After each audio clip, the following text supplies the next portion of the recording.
ರೇಷ್ಮೆ ಸಿರಿ ಕರ್ನಾಟಕ ರಾಜ್ಯ ರೇಷ್ಮೆ ಇಲಾಖೆ ಪ್ರಾಯೋಜಿತ ಸರಣಿ ಕಾರ್ಯಕ್ರಮ. ರೇಷ್ಮೆ ನೂಲು ಬಿಚ್ಚಾಣಿಕೆ ಅಭಿವೃದ್ಧಿಗಾಗಿ ಅನುಷ್ಠಾನಗೊಳಿಸುತ್ತಿರುವ ಕಾರ್ಯಕ್ರಮಗಳು ಕುರಿತು ರಾಮನಗರದಲ್ಲಿ ರೇಷ್ಮೆ ಸಹಾಯಕ ನಿರ್ದೇಶಕರಾದ ಶ್ರೀನಿವಾಸ ಶರ್ಮಾ ಅವರೊಂದಿಗೆ ಸಂದರ್ಶನ ಕೇಳಿ. ಕಾರ್ಯಕ್ರಮ ರೇಷ್ಮೆ ಸಿರಿ. ನಮಸ್ಕಾರ ಶ್ರೀನಿವಾಸ ಶರ್ಮಾ ಅವರೇ. ರಾಜ್ಯದ ರೇಷ್ಮೆ ನೂಲು ಬಿಚ್ಚಾಣಿಕೆದಾರರಿಗೆ ನಿಮ್ಮ ಒಂದು ರೇಷ್ಮೆ ಇಲಾಖೆ ಹಲವಾರು ಯೋಜನೆಗಳನ್ನು ಅನುಷ್ಠಾನಗೊಳಿಸ್ತಾ ಇದೆ. ರೀಲಿಂಗಿಗೆ ಬೇಕಾಗಿರೋದು ಮೊಟ್ಟ ಮೊದಲನೇದಾಗಿ ರೀಲಿಂಗ್ ಶೆಡ್, ನಾವು ನೂಲು ಬಿಚ್ಚಾಣಿಕೆ ಮನೆ ಅಂತ ಕರಿತೀವಿ. ಈ ರೀಲಿಂಗ್ ಶೆಡ್ ನಿರ್ಮಾಣಕ್ಕೆ ನಿಮ್ಮ ಇಲಾಖೆ ಯಾವ ಥರದ ಒಂದು ಸಹಾಯಧನವನ್ನು ಕೊಡ್ತಾ ಇದೆ ಅಂತೀರಾ ತಾವು? ನೂಲು ಬಿಚ್ಚಾಣಿಕೆ ಘಟಕವನ್ನು ಸ್ಥಾಪಿಸಬೇಕು ಅಂದರೆ ಅವರಿಗೆ ನಮ್ಮ ಕೇಂದ್ರ ಸರ್ಕಾರ ಮತ್ತು ರಾಜ್ಯ ಸರ್ಕಾರ ಸಹಯೋಗದಲ್ಲಿ ನಾವು ಹಲವಾರು ಕಾರ್ಯಕ್ರಮಗಳು ಹಮ್ಮಿಕೊಂಡಿದ್ವಿ. ಅದರಲ್ಲಿ ಕೂಡ ಒಂದು ರೀಲಿಂಗ್ ಶೆಡ್ಗೆ ಸಹಾಯಧನ ನೀಡುವಂಥದ್ದು. ರೀಲಿಂಗ್ ಶೆಡ್ ಅನ್ನು ನಿರ್ಮಾಣ ಮಾಡ್ತಾನೆ ಅಂದ್ರೆ ಅವನು ಯಾವ ರೀತಿ ಯಂತ್ರೋಪಕರಣವನ್ನ ಅಳವಡಿಸ್ಕೊಂತಾನೆ ಅದ್ರ ಮೇಲೆ ಅವಲಂಬಿತವಾಗಿದೆ. ಅಂದ್ರೆ ನೀವು ಹೇಳುವ ಪ್ರಕಾರ ನೂಲು ಬಿಚ್ಚಾಣಿಕೆದಾರರು ಯಾವ ತರದ ಒಂದು ಯಂತ್ರೋಪಕರಣಗಳನ್ನು ಅವರು ಬಳಸ್ತಾರೋ ಅದಕ್ಕೆ ಸರಿಹೊಂದುವಂತಹ ಒಂದು ರೀಲಿಂಗ್ ಶೆಡ್ಗೆ ಮಾತ್ರ ನೀವು ಅನುದಾನವನ್ನ ಕೊಡ್ತೀರಾ, ಹೇಗೆ? ಮಲ್ಟಿ ಅಂಡ್ ರೀಲಿಂಗ್ ಯಂತ್ರೋಪಕರಣ ಅಂತ ಒಂದು ಘಟಕ ಇದೆ, ಹಾಗೂ ಸುಧಾರಿತ ಕಾಟೇಜ್ ಬೇಸಿನ್ ಘಟಕ ಇದೆ, ಮತ್ತು ಸ್ವಯಂಚಾಲಿತ ರೇಷ್ಮೆ ನೂಲು ಬಿಚ್ಚಾಣಿಕೆ ಘಟಕಗಳಿವೆ. ನಮ್ಮ ರಾಜ್ಯ ರೇಷ್ಮೆ ಇಲಾಖೆಯಿಂದ ನಾವು ಸುಧಾರಿತ ಕಾಟೇಜ್ ಬೇಸಿನ್ ಘಟಕದ ರೀಲಿಂಗ್ ಶೆಡ್ಗೆ ಸಹಾಯಧನ ಕೊಡ್ತೀವಿ. ಅದೇ ರೀತಿ ಮಲ್ಟಿ ಅಂಡ್ ರೀಲಿಂಗ್ ಯಂತ್ರೋಪಕರಣ ಸ್ಥಾಪಿಸುವಂತ ನೂಲು ಬಿಚ್ಚಾಣಿಕೆದಾರರಿಗೆ ನಾವು ರೀಲಿಂಗ್ ಶೆಡ್ ನಿರ್ಮಾಣ ಮಾಡಿದಲ್ಲಿ ಅವ್ರಿಗೂ ಕೂಡ ಸಹಾಯಧನ ಕೊಡ್ತೀವಿ. ಶರ್ಮಾ ಅವರೇ, ಈ ರೀಲಿಂಗ್ ಶೆಡ್ ನಿರ್ಮಾಣಕ್ಕೆ ತಗುಲುವಂತಹ ಒಟ್ಟು ವೆಚ್ಚವನ್ನು ಕೊಡ್ತೀರಾ ಅಥವಾ ಇಂತಿಷ್ಟು ಪ್ರಮಾಣದಲ್ಲಿ ಮಾತ್ರ ಅನುದಾನವನ್ನು ಕೊಡುವುದಾ, ಹೇಗೆ? ಸಾಮಾನ್ಯ ವರ್ಗದ ಜನರಿಗೆ ಕನಿಷ್ಠ ಅಂದ್ರೆ ಮಲ್ಟಿ ಅಂಡ್ ರೀಲಿಂಗ್ ಯಂತ್ರೋಪಕರಣ ಸ್ಥಾಪನೆ ಮಾಡುವಂತವರಿಗೆ 1200 ಚದರಡಿ ಅಳತೆಯ ರೀಲಿಂಗ್ ಶೆಡ್ ನಿರ್ಮಾಣ ಮಾಡಬಹುದು. ಸೊ ಅದಕ್ಕೆ ಘಟಕ ದರ ಬಂದು 7,20,000 ರೂಪಾಯಿ ಇದೆ. ಸಾಮಾನ್ಯ ವರ್ಗದವರಿಗೆ 50% ನಾವು ಸಹಾಯಧನವನ್ನು ಕೊಡ್ತೀವಿ. ಅದರ ಮೊತ್ತ ಬಂದು 3,60,000 ರೂಪಾಯಿ ಇದೆ. ಹೆಚ್ಚಿನ ಪ್ರಮಾಣದಲ್ಲಿ ನೂಲು ಬಿಚ್ಚಾಣಿಕೆದಾರರು ಬಳಸುವಂತಹದ್ದು ಈ 6 basin multi and reeling machine. ಇದಕ್ಕೆ ಯಾವ ತರದ ಒಂದು ಅನುದಾನವನ್ನ ನೀವು ಕೊಡ್ತಾ ಇದ್ದೀರಾ? 6 ಬೇಸಿನ್ ಮಲ್ಟಿ ಅಂಡ್ ಘಟಕ ಸ್ಥಾಪನೆಗೆ ನಾವು ಸಹಾಯಧನವನ್ನು ಕೊಡ್ತಾ ಇದ್ವಿ. ಅದರ ಘಟಕ ವೆಚ್ಚ ಬಂದು ಆಕ್ಚುಲಿ 11,88,500 ರೂಪಾಯಿ. 90% ಪರಿಶಿಷ್ಟ ವರ್ಗಕ್ಕೆ ಸಹಾಯಧನ ಕೊಡ್ತೀವಿ. ಆಮೇಲೆ 75% ನಮ್ಮ ಸಾಮಾನ್ಯ ವರ್ಗದ ಜನರಿಗೆ ನಾವು ಘಟಕವನ್ನು ಸ್ಥಾಪನೆ ಮಾಡೋದಕ್ಕೆ ನಾವು ಸಹಾಯಧನ ಕೊಡ್ತಾ ಇದೀವಿ. ಈ 48 ಕಾಟೇಜ್ ಬೇಸಿನ್ ಮಿಷನ್ಗೂ ಕೂಡ ನೀವು ಅನುದಾನವನ್ನು ಕೊಡ್ತಿದ್ದೀರಾ. ಆ ಒಂದು ರೀಲಿಂಗ್ ಮಿಷನ್ಗೆ ಎಷ್ಟರ ಪ್ರಮಾಣದಲ್ಲಿ ನೀವು ಅನುದಾನವನ್ನು ಕೊಡ್ತಾ ಇದ್ದೀರಾ ಶರ್ಮಾ ಅವರೇ? 48 ತುದಿಗಳ ಕಾಟೇಜ್ ಬೇಸಿನ್ ಘಟಕ ಇದೆ. ಸೊ ಇದರ ಘಟಕ ವೆಚ್ಚ ಬಂದು 3,98,000 ರೂಪಾಯಿ ಇದೆ. 3,98,000ಕ್ಕೆ ನಾವು 75% ಸಾಮಾನ್ಯ ವರ್ಗದವ್ರಿಗೆ ಕೊಡ್ತೀವಿ, 90% ಪರಿಶಿಷ್ಟ ವರ್ಗದವರಿಗೆ ನಾವು ಸಹಾಯಧನವನ್ನ ಕೊಡ್ತಾ ಇದೀವಿ. ಎಲ್ಲಾ ರೀಲಿಂಗ್ ಘಟಕಗಳಲ್ಲಿ ನಾವು ನೋಡ್ತಾ ಇದ್ದೀವಿ ಈ ಬಾಯ್ಲರ್ನ ಒಂದು ಬಳಕೆ ಜಾಸ್ತಿ ಇದೆ. ಇದಕ್ಕೂ ಕೂಡ ನೀವು ಅನುದಾನವನ್ನು ಕೊಡ್ತಿದ್ದೀರಾ, ಹೇಗೆ? ಏನ್ ಹೇಳ್ಬೇಕು ಅಂದ್ರೆ ಈಗಾಗಲೇ ನಾವು ಏನು ನೂಲು ಬಿಚ್ಚಾಣಿಕೆದಾರರಿಗೆ ನಾವು ಮಲ್ಟಿ ಅಂಡ್ ರೀಲಿಂಗ್ ಯಂತ್ರೋಪಕರಣ ಕೊಡ್ತೀವಿ, ಘಟಕ ಸ್ಥಾಪನೆಗೆ ನಾವು ಸಹಾಯಧನ ಕೊಟ್ಟಿದ್ವಿ. ಅದೇ ರೀತಿ ಸುಧಾರಿತ ಕಾಟೇಜ್ ಬೇಸಿನ್ ಘಟಕ ಸ್ಥಾಪನೆಗೂ ಕೂಡ ನಾವು ಸಹಾಯಧನ ಕೊಟ್ಟಿದ್ವಿ. ಇವರು ನಿರಂತರವಾಗಿ ರೇಷ್ಮೆ ನೂಲು ಬಿಚ್ಚಾಣಿಕೆಯನ್ನ ಈ ಸದರಿ ಯಂತ್ರೋಪಕರಣ ಬಳಸಿಕೊಂಡು ಉತ್ಪಾದನೆ ಮಾಡ್ತಾ ಇದ್ದಾರೆ. ಈ ಬಾಯ್ಲರ್ ಅನ್ನೋ ಯಂತ್ರೋಪಕರಣ ಕೂಡ ಒಂದು ಅಗತ್ಯವಾದಂತ ಬಿಡಿಭಾಗ, ಪ್ರಮುಖವಾದಂತಹ ಒಂದು ಪಾತ್ರ ಇದೆ. ಈ ರೀಲಿಂಗ್ ಘಟಕಗಳಲ್ಲಿ ಬಾಯ್ಲರ್ನ ಬಳಕೆ ಯಾಕೆ ತುಂಬಾ ಮುಖ್ಯವಾಗಿದೆ ಅಂತೀರಾ ತಾವು? ತಣ್ಣೀರನ್ನ ಬಿಸಿ ನೀರಾಗಿ ಮಾರ್ಪಡಿಸಿ ಅದು ಎಲ್ಲಾ ಬೇಸಿನ್ಗಳಿಗೂ ನೀರನ್ನ ಪೂರೈಕೆ ಮಾಡುವಂತ ಸ್ಟೀಮ್ ನ ನಾವು ಪಾಸ್ ಮಾಡೋದಕ್ಕೆ ಈ ಬಾಯ್ಲರ್ ಕೊಡ್ತೀವಿ. ಆಲ್ರೆಡಿ ಅವ್ರ ಬಾಯ್ಲರ್ ಇರುತ್ತೆ, ಯಾಕಂದ್ರೆ ನಿರಂತರವಾಗಿ ಅವ್ರು ಬಳಕೆ ಮಾಡಿದ್ಮೇಲೆ ಏನಾಗುತ್ತೆ ಅಂತ ಕಿಲ್ ಬಿಡೋದು ಹಾಳಾಗೋಗುತ್ತೆ. ಅಂದಾಜು ಇದರ ಒಂದು ಉಪಯೋಗ ಅಂದ್ರೆ 5ರಿಂದ 6 ವರ್ಷಗಳು ಇಲ್ಲ 10 ವರ್ಷಗಳು. ಅದಾದ ನಂತರ ಅವರು ಕರೆಕ್ಟ್ ಆಗಿ ನಾವು ನಿರ್ವಹಣೆ ಮಾಡಲ್ಲ, ಆವಾಗ ಏನಾಗುತ್ತೆ ಅಂದ್ರೆ ಈ ಬಾಯ್ಲರು ಹಾಳಾಗುತ್ತೆ. ಸೊ ಅಂತ ಅವ್ರಿಗೆ ಏನ್ ಮಾಡ್ತೀವಿ ಅಂದ್ರೆ ಕಂಟಿನ್ಯೂಸ್ ಆಗಿ ಅವರು ನೈಜವಾಗಿ ಪ್ರಾಮಾಣಿಕತೆಯಿಂದ ರೇಷ್ಮೆ ನೂಲು ಬಿಚ್ಚಾಣಿಕೆಯನ್ನು ಮಾಡ್ತಾ ಇದ್ದಾರೆ ಅಂತ ಒಂದು ಪರಿಗಣನೆ ಮಾಡಿ ಅವರ ಘಟಕವನ್ನು ಪರಿಶೀಲಿಸಿ ಖಾತ್ರಿಪಡಿಸಿಕೊಂಡು ಅವರು ರೇಷ್ಮೆ ಗೂಡನ್ನ ನಮ್ಮ ರೇಷ್ಮೆ ಗೂಡಿನ ಮಾರುಕಟ್ಟೆಯಲ್ಲೇ ತಗೊಂತಾ ಇದ್ದಾರೆ ಅಂತ ಅದನ್ನು ಕೂಡ ಪರಿಗಣನೆಗೆ ತೆಗೆದುಕೊಂಡು ಅವರಿಗೆ ಬಾಯ್ಲರ್ ನೀಡಬೇಕೆ ಬೇಡ ಅಂತ ಒಂದು ನಿರ್ಣಯ ಮಾಡಿಕೊಂಡು ಪ್ರತಿ ವರ್ಷ ಏನು ಇಲಾಖಾ ಕಾರ್ಯಕ್ರಮಗಳ ಬಗ್ಗೆ ನಾವು ಒಂದು ಪ್ರಕಟಣೆ ಹೊಡಿಸ್ತೀವಿ. ಅಂತ ಕಾರ್ಯಕ್ರಮದಲ್ಲಿ ಇಂತಹ ಬಾಯ್ಲರ್ ಬೇಕು ಅಂದ್ರೆ ನಾವು ಬಾಯ್ಲರ್ಗೆ ಅಪ್ಲಿಕೇಶನ್ ತಗೊಂಡು ನಾವು ಅವರಿಗೆ ಸಹಾಯಧನ ಕೊಡಕ್ಕೆ ಇದು ಮಾಡ್ತೀವಿ. ಸೊ ಅದರಲ್ಲೂ ಕೂಡ ನಾವು ಏನ್ ಮಾಡ್ತಾ ಇದೀವಿ ಅಂದ್ರೆ ಮಲ್ಟಿ ಎಂಡ್ ಡ್ರಿಲ್ಲಿಂಗ್ ಯಂತ್ರೋಪಕರಣದ ಘಟಕಕ್ಕೆ ಅಗತ್ಯವಾಗಿರುವಂತಹ 100 kg ಬಾಯ್ಲರ್ ಇದೆ. ಹಾಗೂ ಅದೇ ರೀತಿ ಸುಧಾರಿತ ಕಾಟೇಜ್ ಬೇಸಿನ್ ಘಟಕಕ್ಕೆ 50 kg ಬಾಯ್ಲರ್ ಅವಶ್ಯಕತೆ ಇದೆ. 100 kgಗೆ 2,70,000 ರೂಪಾಯಿ ಇದೆ. 50 kgಗೆ 1,58,000 ರೂಪಾಯಿ ಇದೆ. ಸೊ ಇದರಲ್ಲಿ 75% ನಾವು ಸಹಾಯಧನವನ್ನ ಸಾಮಾನ್ಯ ವರ್ಗದವ್ರಿಗೆ ಕೊಡ್ತಾ ಇದೀವಿ. ಹಾಗೂ ಅದೇ ರೀತಿ 90% ಪರಿಶಿಷ್ಟ ವರ್ಗದ ಜನರಿಗೆ ನಾವು ಸಹಾಯಧನವನ್ನು ಕೊಡ್ತಾ ಇದೀವಿ. ಎಲ್ಲ ಒಂದು ರೀಲಿಂಗ್ ಯೂನಿಟ್ಗಳಲ್ಲಿ ನಾವು ನೋಡ್ತಾ ಇದ್ದೀವಿ ಪವರ್ ಜನರೇಟರನ್ನು ಅವರು ಬಳಕೆ ಮಾಡ್ತಾ ಇದ್ದಾರೆ. ಈ ಒಂದು ಪವರ್ ಜನರೇಟರ್ಗೂ ಕೂಡ ನಿಮ್ಮಲ್ಲಿ ಅನುದಾನ ಇದೆಯಾ? ಇದ್ರೆ ಎಷ್ಟಿದೆ ಅಂತೀರಾ ತಾವು? ನೂಲು ಬಿಚ್ಚಾಣಿಕೆ ಚಟುವಟಿಕೆ ನಡೆಸ್ತಾ ಇದ್ದಾಗ ನಿರಂತರವಾದಂತಹ ವಿದ್ಯುತ್ ಶಕ್ತಿಯ ಅವಶ್ಯಕತೆ ಇದೆ. ನಾವು ಬಾಯ್ಲರ್ಗೆ ನೀರು ಸಪ್ಲೈ ಮಾಡ್ತಾ ಇರ್ತೀವಿ. ಆ ಬಾಯ್ಲರ್ಗೆ ನೀರು ಸಪ್ಲೈ ಮಾಡುವಂತದ್ದು ಕಡಿಮೆ ಆಗ್ಬಿಟ್ರೆ ಬಾಯ್ಲರ್ ಮುಂದೆ ಏನೋ ಅವಘಡಗಳಾಗುವಂತ ಸಂಭವ ಇದೆ. ಸೊ ಅದಕ್ಕೆ ಏನ್ ಮಾಡ್ತೀವಿ ಅಂದ್ರೆ ನಾವು ಯಾವಾಗ್ಲೂ ಜನರೇಟರ್ ಅನ್ನೋದು ಅಗತ್ಯತೆ ಇದೆ. ಸೈಲೆಂಟ್ ಜನರೇಟರ್ ನಾವು ಅವ್ರು ಕೊಟ್ಟಿರೋದು ಇಮಿಡಿಯೇಟ್ ಆನ್ ಮಾಡ್ಕೊಂಡು ನೀರಿಗೆ ಸಪ್ಲೈಗಾಗ್ಲಿ, ಆಮೇಲೆ ನಡೀತಾ ಇರೋಂತ ಏನು ನೂಲು ಬಿಚ್ಚಾಣಿಕೆ ಯಂತ್ರೋಪಕರಣಗಳಿಗೂ ಕೂಡ ನಿರಂತರ ಸಂಪರ್ಕ ಕೊಡೋದಕ್ಕೆ ಇದು ಅವಶ್ಯಕತೆ ಇದೆ ಅಂತ ಮನಗೊಂಡು ನಾವು ಕೊಡ್ತಾ ಇದೀವಿ. ಇದ್ರ ಯೂನಿಟ್ ಕಾಸ್ಟ್ ಬಂದು 2,07,000 ಇದೆ. ಸೊ ಇದರಲ್ಲಿ 75% ನಾವು ಸಹಾಯಧನವನ್ನ ಸಾಮಾನ್ಯ ವರ್ಗದವ್ರಿಗೆ ಕೊಡ್ತಾ ಇದೀವಿ.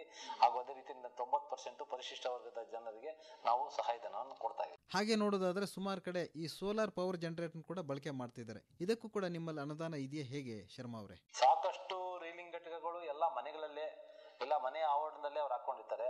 ಆ ಮನೆ ಆವರಣದಲ್ಲಿ ಬೆಳಕು ಕಡಿಮೆ ಇರುತ್ತೆ. ಈ ಸೋಲಾರ್ ಪವರ್ ಜನರೇಟರ್ನ ಒಂದು ಘಟಕ ವೆಚ್ಚ ಎಷ್ಟಿದೆ ಅಂತಿರ? ಅದ್ರ ಘಟಕ ಬಂದು 1,97,000 ರೂಪಾಯಿ ಇತ್ತು. ಸೊ ಅದರಲ್ಲೂ ಕನಿಷ್ಠ ಅಂದ್ರೆ ಒಬ್ಬ 6 ಬೇಸಿನ್ ಸುಧಾರಿತ ಕಾಟೇಜ್ ಬೇಸಿನ್ ಹೊಂದಿರಬೇಕು. ಮಲ್ಟಿ ಎಂಡ್ ಡ್ರಿಲ್ಲಿಂಗ್ ಘಟಕ ಅಂದ್ರೆ ಅದರಲ್ಲೂ 6 ಬೇಸಿನ್ ಇರಬೇಕು, ಇಲ್ಲ 10 ಬೇಸಿನ್ ಇರಬೇಕು. ಅಂತವ್ರಿಗೆ ಮಾತ್ರ ನಾವು ಈ ಸೋಲಾರ್ ಪವರ್ ಜನರೇಟರ್ ನಾವು ಕೊಡ್ತಾ ಇದೀವಿ. ಕಡಿಮೆ ಬೇಸಿನ್ ಇದ್ರೆ ಕೊಡಲ್ಲ. ಇಲ್ಲಿ ನಮ್ಗೆ ಆದಂತ ಒಂದು ನಿರ್ಬಂಧನೆಗಳಿದಾವೆ. ಆ ನಿರ್ಬಂಧಗಳನ್ನ ನಾವು ನೋಡ್ಕೊಂಡು ಈ ಅಗತ್ಯತೆ ಇದೆಯಾ ಇಲ್ಲ ಅಂತ ನಾವು ಪರಿಶೀಲನೆ ಮಾಡಿ ಹಾಕೊಂಡಿರೋಂತ ನೂಲು ಬಿಚ್ಚಾಣಿಕೆ ಘಟಕಗಳು ಎಷ್ಟಿದೆ ಬೇಸನ್ ಅಂತ ಹೇಳ್ಬಿಟ್ಟು ನಾವು ಅದನ್ನ ಪರಿಶೀಲನೆ ಮಾಡಿ ನಾವು ಸಹಾಯಧನ ಕೊಡ್ತಾ ಇದೀವಿ. ಶರ್ಮಾ ಅವರೇ, ಹೆಚ್ಚಿನ ಒಂದು ರೀಲಿಂಗ್ ಯೂನಿಟ್ಗಳಲ್ಲಿ ನಾವು ನೋಡಿದ್ದೆ ಆದರೆ ಈ ಸೋಲಾರ್ ವಾಟರ್ ಹೀಟರನ್ನು ಬಳಸ್ತಾ ಇದ್ದಾರೆ. ಆದರೂ ಕೆಲವರು ಉರುವಲನ್ನೇ ಬಳಸಿ ಈ ಬಾಯ್ಲರ್ನ ಉಪಯೋಗಿಸ್ತಾ ಇದ್ದಾರೆ. ಯಾಕೆ ಈ ಒಂದು ಸೋಲಾರ್ ವಾಟರ್ ಹೀಟರ್ನ ಬಳಕೆ ಬೇಕು ಅಂತೀರಾ? ನಮ್ಮ ನೂಲು ಬಿಚ್ಚಾಣಿಕೆಯಲ್ಲಿ ಬಿಸಿ ನೀರಿನ ಅಗತ್ಯತೆ ಎಷ್ಟಿದೆ ಅಂದ್ರೆ 90% ಬಿಸಿ ನೀರೇ ಬೇಕಿದೆ. ಇತ್ತೀಚಿನ ದಿನಗಳಲ್ಲಿ ಸಮಸ್ಯೆ ಈ ಉರುವಲು ಮರಗಳನ್ನ ಕಡಿಯೋದು ಅದು ಎಲ್ಲ ನಿರ್ಬಂಧ ಹೇರೋದ್ರಿಂದ ಮತ್ತೆ ಮರಗಳ ಉತ್ಪಾದನೆ ಕಡಿಮೆ ಆಗಿರೋದ್ರಿಂದ ನಾವು ಸೋಲಾರ್ ವಾಟರ್ ಹೀಟರ್ನ ಕೊಟ್ಟು ಅವರಿಗೆ ಬಿಸಿ ನೀರನ್ನ ನಮ್ಮ ರೇಷ್ಮೆ ನೂಲು ಬಿಚ್ಚಾಣಿಕೆ ಘಟಕಗಳಿಗೆ ಉಪಯೋಗಿಸ್ಕೊಳ್ಳಿ ಅನ್ನೋ ಉದ್ದೇಶದಿಂದ ನಾವು ಅವ್ರಿಗೆ ಉರುವಲನ್ನ ಕಡಿಮೆ ಮಾಡೋ ಉದ್ದೇಶದಲ್ಲಿ ನಾವು ಉಪಯೋಗಿಸೋದನ್ನ ಕಡಿಮೆ ಮಾಡೋ ಉದ್ದೇಶದಲ್ಲಿ ನಾವು ಅವ್ರಿಗೆ ಕೊಡ್ತಾ ಇದೀವಿ. ಈ ಸೋಲಾರ್ ವಾಟರ್ ಹೀಟರನ್ನು ಬಳಸೋದ್ರಿಂದ ವಾಯುಮಾಲಿನ್ಯ ಕೂಡ ಕಡಿಮೆ ಆಗತ್ತೆ ಅಂತೀರಾ ಹೇಗೆ ನಿಮ್ಮ ಒಂದು ಅಂದಾಜಿನ ಪ್ರಕಾರ? ವಾಯುಮಾಲಿನ್ಯ ಬರೋದಿಲ್ಲ. ಮತ್ತೆ ಏನಂದ್ರೆ ಏನು ಯೂನಿಟ್ ಕಾಸ್ಟ್ ಸಖತ್ ಹೆಚ್ಚಾಗಿದೆ. ಸೊ ಅದ್ರ ಬದಲು ನಾವು ಬಿಸಿನೀರಿನ ಕೊಟ್ರೆ ಅವರು ನೂಲಿನ ಉತ್ಪಾದನೆಯ ದರವನ್ನ ಕಡಿಮೆ ಮಾಡೋ ಉದ್ದೇಶದಲ್ಲಿ ನಾವು ಇದನ್ನ ಅವ್ರಿಗೆಲ್ಲ ಸಹಕಾರಿಯಾಗ್ಲಿ ಅಂತ ನಾವು ಅವ್ರಿಗೆ ಪೂರೈಸ್ತಾ ಇದ್ದೀವಿ. ಕೆಲವು ನೂಲು ಬಿಚ್ಚಾಣಿಕೆದಾರರಿಗೆ ಗೂಡನ್ನು ಖರೀದಿ ಮಾಡಲು ಅವರಿಗೆ ಸಹಾಯಧನವನ್ನು ಕೊಡ್ತಾ ಇದ್ದೀರಾ. ಸಹಾಯಧನದ ಒಂದು ಅವಶ್ಯಕತೆ ಇದೆಯಾ, ಯಾಕಿದೆ ಅಂತೀರಾ ತಾವು? ರೇಷ್ಮೆ ಗೂಡು ಸಾಕಷ್ಟು ದರಗಳಲ್ಲಿ ಏರಿಳಿತ ಕಂಡಿರ್ತಾ ಇದೆ. ಅದೇ ರೀತಿ ಪಾಪ ಏನು ರೇಷ್ಮೆಯನ್ನು ಉತ್ಪಾದನೆ ಮಾಡ್ತಾ ಇದ್ದಾನೆ ರೀಲರು, ಅವನಿಗೂ ಕೂಡ ಸಾಕಷ್ಟು ನಷ್ಟ ಆಗ್ತಾ ಇದೆ. ಯಾಕಂದ್ರೆ ಒಂದು ದಿನ ಇದ್ದಂತ ರೇಷ್ಮೆ ದರ ಇನ್ನೊಂದು ದಿನ ಇರಲ್ಲ. ನೂಲು ಬಿಚ್ಚಾಣಿಕೆ ದರ ಬಂದು ರೇಷ್ಮೆ ಗೂಡಲ್ಲಿ ಹೆಚ್ಚಿನ ದರದಲ್ಲಿ ಖರೀದಿ ಮಾಡ್ತಾನೆ, ಬಂದು ಇಲ್ಲಿ ತಗೊಂಡು ಅದನ್ನ ಕಚ್ಚಾ ರೇಷ್ಮೆಗೆ ಮಾರ್ಪಾಡೆ ಮಾಡ್ತಾನೆ. ಮಾರ್ಪಾಡೆ ಮಾಡಿದಂದಾಗ ಆ ಟೈಮ್ದಲ್ಲಿ ಮಾರುಕಟ್ಟೆಯಲ್ಲಿ ದರ ಕಡಿಮೆ ಆಗಿದೆ. ನಷ್ಟವನ್ನ ಸ್ವಲ್ಪ ಕಡಿಮೆಗೊಳಿಸೋದಕ್ಕೋಸ್ಕರ ಅವ್ರಿಗೆ ಏನಂದ್ರೆ ಈ ಇಷ್ಟು ರೇಷ್ಮೆ ಉತ್ಪಾದನೆ ಮಾಡಿದ್ರೆ ಒಂದು ಯೂನಿಟ್ ಅಂತ ಅವ್ರು ಇಟ್ಕೊಂಡಿದ್ದಾಗ ಅದಕ್ಕೆ ಇಷ್ಟು ರೇಷ್ಮೆ ಉತ್ಪಾದನೆ ಮಾಡಿದ್ರೆ ಅವ್ರಿಗೆ ಇಷ್ಟು ಮೊತ್ತ ಅಂತ ಹೇಳ್ಬಿಟ್ಟು ನಾವು ಸರ್ಕಾರದಿಂದ ನಿಗದಿ ಮಾಡಿದೆ. ಅದರಲ್ಲಿ ಚರಕಾದಲ್ಲಿ ಉತ್ಪಾದನೆ ಮಾಡಿದಂತ ರೇಷ್ಮೆ ಅಂದ್ರೆ 1 kgಗೆ 50 ರೂಪಾಯಿ ಇದೆ. ಸುಧಾರಿತ ಕಾಟೇಜ್ ಬೇಸಿನ್ ಘಟಕದಲ್ಲಿ ಉತ್ಪಾದನೆ ಮಾಡಿದ್ರೆ 75 ರೂಪಾಯಿ ಇದೆ. ಮಲ್ಟಿ ಎಂಡ್ ಡ್ರಿಲ್ಲಿಂಗ್ ಘಟಕದಲ್ಲಿ ಉತ್ಪಾದನೆ ಮಾಡಿದ್ರೆ 100 ರೂಪಾಯಿ ನಾವು ಕೊಡ್ತಾ ಇದೀವಿ. ಪ್ರತಿ ತಿಂಗಳಿಗೆ ಇಷ್ಟು ಕೆಜಿ ಕೂಡನ್ನು ತಗೋಬೇಕು. ಮುಂದಿನ 2 ತಿಂಗಳಲ್ಲಿ ಅವನು ಕಚ್ಚಾ ರೇಷ್ಮೆಯನ್ನ ನಮ್ಮ ರೇಷ್ಮೆ ವಿನಿಮಯ ಕೇಂದ್ರದಲ್ಲಿ ಮಾರಾಟ ಮಾಡಿದ್ರೆ ಅದರ ದಾಖಲಾತಿಗಳನ್ನ ಪರಿಶೀಲಿಸಿ ಅವ್ರು ಇಷ್ಟು ಅಂತ ನಾವು ಕೆಜಿ ಪ್ರತಿ ತಿಂಗಳಿಗೆ ಇಷ್ಟು ಅಂತ ನಾವು ಕೆಜಿಯನ್ನ ನಾವು ಅದಕ್ಕೆ ನಿಗದಿಗೊಳಿಸಿದ್ವಿ. ಅದರ ಪ್ರಕಾರ ಅವ್ರಿಗೆ 50 ರೂಪಾಯಿ, 75 ರೂಪಾಯಿ, 100 ರೂಪಾಯಿ ಅಂತ. ಅದೇ ರೀತಿ ನಮ್ಮ ಏನು ಸ್ವಯಂ ಚಾಲಿತ ರೇಷ್ಮೆ ನೂಲು ಬಿಚ್ಚಾಣಿಕೆ ಘಟಕಗಳಿದಾವೆ ಅವರು ಪ್ರಾರಂಭದ 2 ವರ್ಷದಲ್ಲಿ ಅವ್ರಿಗೆ ನಷ್ಟವನ್ನು ಸರಿದೂಗಿಸಲು 150 ರೂಪಾಯಿ ಕೆಜಿಗೆ ಅಂತ ಹೇಳ್ಬಿಟ್ಟು ನಾವು ಒಂದು ಕೊಡ್ತಾ ಇದ್ದೀವಿ. ಶರ್ಮಾ ಅವರೇ, ಈ ಸಮಗ್ರ ಸಿಲ್ಕ್ 2 ಅನ್ನುವಂತಹ ಯೋಜನೆಯನ್ನು ಕೂಡ ನೀವು ಅನುಷ್ಠಾನಗೊಳಿಸ್ತಾ ಇದ್ದೀರಾ. ಈ ಒಂದು ಯೋಜನೆಯ ಒಂದು ಮಹತ್ವದ ಬಗ್ಗೆ ತಾವು ಹೇಳೋದಾದ್ರೆ? ನಿರಂತರವಾಗಿ 5-6 ವರ್ಷಗಳಾದ್ಮೇಲೆ ನಮ್ಮ ಗೊತ್ತಿದ್ದಂಗೆ ಸಂಶೋಧನೆ ನಿರಂತರವಾಗಿ ನಮ್ಮ ರಾಜ್ಯ ಸರ್ಕಾರ ಕೇಂದ್ರ ಸರ್ಕಾರ ಮಾಡ್ತಾ ಬಂದಿದೆ. ಅದರಲ್ಲಿ ಏನಾದ್ರೂ ಒಂದು ಇನ್ನೋವೇಟಿವ್ ಆಗಿರುವಂತಹ ಒಂದು ಯಂತ್ರೋಪಕರಣ ಬಂದ್ರೆ ಅದನ್ನ ನಾವು ಕೊಡೋದಕ್ಕೆ ಈ ಕಾರ್ಯಕ್ರಮನ ನಾವು ಹಮ್ಮಿಕೊಂಡಿದ್ವಿ. ಅದರಲ್ಲೂ ಕೂಡ ನಮ್ಮ ಕೇಂದ್ರ ಸರ್ಕಾರ ಸಾಕಷ್ಟು ನಮ್ಗೆ ಸಹಕಾರ ಕೊಟ್ಟು ಈ ಕಾರ್ಯಕ್ರಮಗಳನ್ನೆಲ್ಲ ಅನುಷ್ಠಾನಗೊಳಿಸಬೇಕು ಅಂತ ನಮ್ಗೆ ಈಗಾಗಲೇ ಇರೋದ್ರಿಂದ ನಾವು ಮಾಡ್ತಾ ಇದೀವಿ. ಅಪ್ಗ್ರೇಡೇಷನ್ ಆಫ್ ಕಾಟೇಜ್ ಬೇಸಿನ್ ಅಂತ ಹೇಳ್ತೀವಿ. ಕಾಟೇಜ್ ಬೇಸಿನ್ ಉನ್ನತೀಕರಣ ಆ ಕಾರ್ಯಕ್ರಮದಲ್ಲಿ 48 ತುದಿಗಳ ಕಾಟೇಜ್ ಬೇಸಿನ್ ಘಟಕ ಕೊಡ್ತಾ ಇದೀವಿ. ಅದು ಬಿಟ್ರೆ ಬಾಯ್ಲರು ಕೊಡ್ತೀವಿ. ಆಮೇಲೆ ರೀಲ್ ಪರ್ಮಿಯೇಷನ್ ಚೇಂಬರ್ ಅಂತ ಒಂದು ಯಂತ್ರೋಪಕರಣ ಇದೆ. ಈ ರೀಲ್ ಪರ್ಮಿಯೇಷನ್ ಚೇಂಬರ್ ಯಂತ್ರೋಪಕರಣದ ಏನು ಅವಶ್ಯಕತೆ ಅಂದ್ರೆ, ಇವರು ಏನು ನಮ್ಮ ಕಾಟೇಜ್ ಬೇಸಿನ್ ಘಟಕದಲ್ಲಿ ಅವರು ರೇಷ್ಮೆಯನ್ನು ಉತ್ಪಾದನೆ ಮಾಡಿರ್ತಾರೆ, ಆ ರೀಲ್ ಮಾಡಿರ್ತಾರೆ, ಅದನ್ನ ನಾವು ರೀಲ್ ಅಂತ ಹೇಳ್ತೀವಿ. ಆ ರೀಲಲ್ಲಿರೋದು ದಾರ ಒಂದಕ್ಕೊಂದು ಅಂಟ್ಕೊಂಡು ಅದು ಗಮ್ ಇರೋದ್ರಿಂದ ರೀಲಿಂಗ್ ಮಾಡುವಾಗ ಸುಲಭವಾಗಿ ಬರಲ್ಲ. ಸೊ ಅದಕ್ಕೆ ಏನ್ ಮಾಡ್ತೀವಿ, ರೀಲ್ ಪರ್ಮಿಯೇಷನ್ ಚೇಂಬರ್ ಅಲ್ಲಿ ಅದನ್ನ ಒಂದಷ್ಟು ಗಂಟೆಗಳ ಕಾಲ ವಿತ್ ಪ್ರೆಷರ್ ನೀರನ್ನು ಕೊಟ್ಟಾಗ ಏನಾಗುತ್ತೆ, ಒಳಗಡೆ ಇರುವಂತ ಗಮ್ಮು ಅಂಟು ಏನಿದೆ ಅದು ಸಡಿಲಗೊಂಡು ನಮ್ಗೆ ದಾರ ಬರೋದಕ್ಕೆ ಈಸಿ ಆಗುತ್ತೆ. ಸೊ ಅದಕ್ಕೆ ರೀಲ್ ಪರ್ಮಿಯೇಷನ್ ಚೇಂಬರ್ ಅಂತ ಕೊಡ್ತಾ ಇದೀವಿ.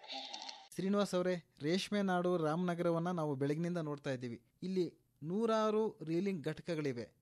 ಜೊತೆಗೆ ಪ್ಯೂಪಾ ಪ್ರೊಸೆಸಿಂಗ್ ಘಟಕಗಳು ಕೂಡ ನಾವು ಅಲ್ಲಲ್ಲಿ ಕಾಣ್ತಾ ಇದ್ದೀವಿ. ಈ ಪ್ಯೂಪಾ ಪ್ರೊಸೆಸಿಂಗ್ ಘಟಕಗಳ ಪ್ರಾಮುಖ್ಯತೆ ಏನಿದೆ ಅಂತೀರಾ ತಾವು? ಮತ್ತೆ ಅದಕ್ಕೂ ಕೂಡ ನೀವು ಅನುದಾನವನ್ನು ಕೊಡ್ತಿದ್ದೀರಾ ಹೇಗೆ? ನಮ್ಮ ರಾಮನಗರ ಜಿಲ್ಲೆ ವ್ಯಾಪ್ತಿಯಲ್ಲಿ ಅಂದಾಜು 1500 ರಿಂದ 2000 ರೀಲಿಂಗ್ ಘಟಕಗಳಿವೆ. ಎಲ್ಲಾ ಘಟಕಗಳು ಬರೀ ಸಣ್ಣ ಘಟಕಗಳು. ಅದರಲ್ಲಿ ಏನಿದೆ, ಸುಧಾರಿತ ಕಾಟೇಜ್ ಬೇಸಿನ್ ಘಟಕ ಮತ್ತೆ ಮಲ್ಟಿ ಅಂಡ್ ರೀಲಿಂಗ್ ಯಂತ್ರೋಪಕರಣ. ಸೊ ಇವರೆಲ್ಲ ಏನ್ ಮಾಡ್ತಾರೆ ಅಂದ್ರೆ, ಇವರು ಈ ಪ್ಯೂಪಾ ಪ್ರೊಸೆಸಿಂಗ್ ಘಟಕದ ಮಾಲೀಕರಿಗೆ ಇದು ಅಂತಿಮ ಘಟ್ಟದ ಒಂದು ಪ್ಯೂಪಾ ಪೀಲೆಡ್ ಲೇಯರ್ ಅಂತ ಹೇಳಿ ದಿನದಲ್ಲಿ ಏನ್ ಉತ್ಪಾದನೆ ಆಗುತ್ತೆ ಅದನ್ನೆಲ್ಲ ಇವರು ಏನ್ ಮಾಡ್ತಾರೆ, ಈ ಪ್ಯೂಪಾ ಪ್ರೊಸೆಸಿಂಗ್ ಘಟಕದ ಮಾಲೀಕರು ಕೊಟ್ಬಿಡ್ತಾರೆ. ಅವ್ರ ಮಾಲೀಕರು ಎಲ್ಲಾನು ಕಲೆಕ್ಟ್ ಮಾಡ್ಕೊಂಡು ಹೋಗಿ ತಗೊಂಡೋಗಿ ಅವ್ರು ಅಲ್ಲಿ ಶೀಟ್ ಅಂತ ಹೇಳ್ತೀವಿ, ಆ ಶೀಟ್ ಅನ್ನ ಅವರು ಉತ್ಪಾದನೆ ಮಾಡ್ತಾರೆ. ನಂತರ ಉಳಿದಿದ್ದಂತ ಏನು ಉಳ್ಕೊಳ್ತದೆ ಪ್ಯೂಪಾ, ಆ ಪ್ಯೂಪಾನ ಸಪರೇಟ್ ಮಾಡಿ ಇದನ್ನ ಡ್ರೈ ಮಾಡ್ತಾರೆ. ಈಗ ಇದನ್ನ ಫಿಶರೀಸ್ಗೆ, ಮೀನು ಸಾಕಾಣಿಕೆಗೆ, ಇಲ್ಲ ಅಂದ್ರೆ ಪೋಲ್ಟ್ರಿ ಕೋಳಿ ಸಾಕಾಣಿಕೆಗೆ ಅವ್ರಿಗೂ ಕೂಡ ಸರಬರಾಜು ಮಾಡ್ತಾರೆ. ಇಲ್ಲಾಂದ್ರೆ ಅದನ್ನ ಈ ಪ್ಯೂಪಾ ಆಯಿಲ್ ಮ್ಯಾನುಫ್ಯಾಕ್ಚರಿಂಗ್ ಯೂನಿಟ್ಸ್ ಇದಾವೆ ಕೆಲವು ಕಡೆ.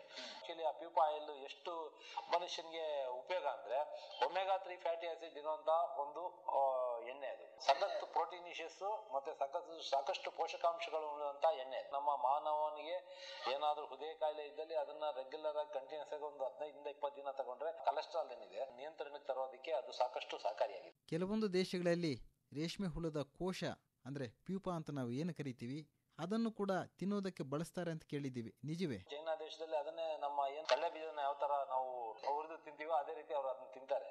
ಸೊ ಆತರ ಸಾಕಷ್ಟು ಉಪಯೋಗಗಳಿದಾವೆ.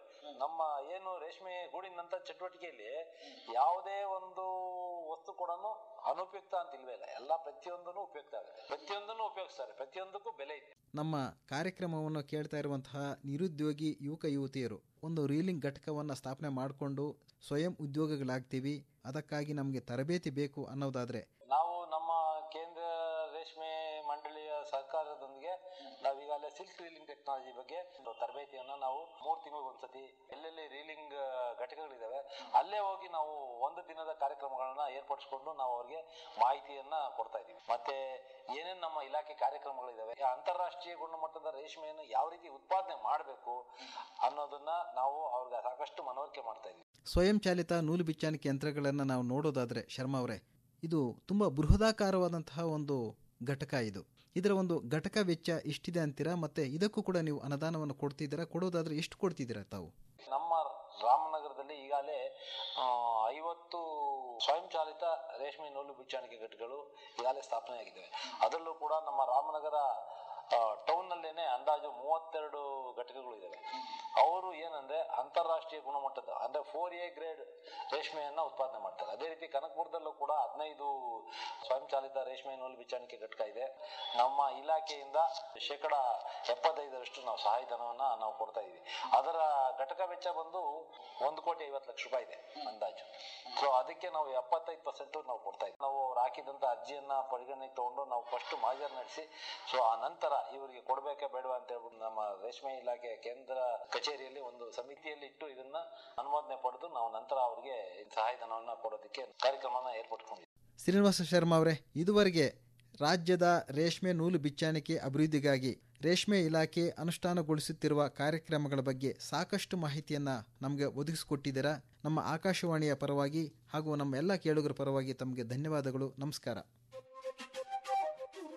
ಕರ್ನಾಟಕ ರಾಜ್ಯ ರೇಷ್ಮೆ ಇಲಾಖೆ ಪ್ರಾಯೋಜಿತ ರೇಷ್ಮೆ ಸಿರಿ ಸರಣಿ ಕಾರ್ಯಕ್ರಮದಲ್ಲಿ ರೇಷ್ಮೆ ನೂಲು ಬಿಚ್ಚಾಣಿಕೆ ಅಭಿವೃದ್ಧಿಗಾಗಿ ಅನುಷ್ಠಾನಗೊಳಿಸುತ್ತಿರುವ ಕಾರ್ಯಕ್ರಮಗಳು ಕುರಿತು ರಾಮನಗರದಲ್ಲಿ ರೇಷ್ಮೆ ಸಹಾಯಕ ನಿರ್ದೇಶಕರಾದ ಶ್ರೀನಿವಾಸ ಶರ್ಮಾ ಅವರೊಂದಿಗೆ ನಡೆಸಿದ ಸಂದರ್ಶನ ಕೇಳಿದಿರಿ. ಸಂದರ್ಶನ ಹಾಗೂ ಪ್ರಸ್ತುತಿ ಕೃಷ್ಣಪ್ಪ ಕೆವಿ. ಬೆಂಗಳೂರು ಆಕಾಶವಾಣಿ ಕೇಂದ್ರದಲ್ಲಿ ಸಿದ್ಧಪಡಿಸಿದ ಈ ಕಾರ್ಯಕ್ರಮ ರಾಜ್ಯದ ಎಲ್ಲಾ ಆಕಾಶವಾಣಿ ಕೇಂದ್ರಗಳಿಂದ ಏಕಕಾಲದಲ್ಲಿ ಪ್ರಸಾರವಾಯಿತು. ಮುಂದಿನ ಬುಧವಾರ ಬೆಳಗ್ಗೆ 9:05 ರೇಷ್ಮೆ ಸಿರಿ ಸರಣಿ ಕಾರ್ಯಕ್ರಮದಲ್ಲಿ ಮತ್ತೆ ಭೇಟಿಯಾಗೋಣ. ನಮಸ್ಕಾರ.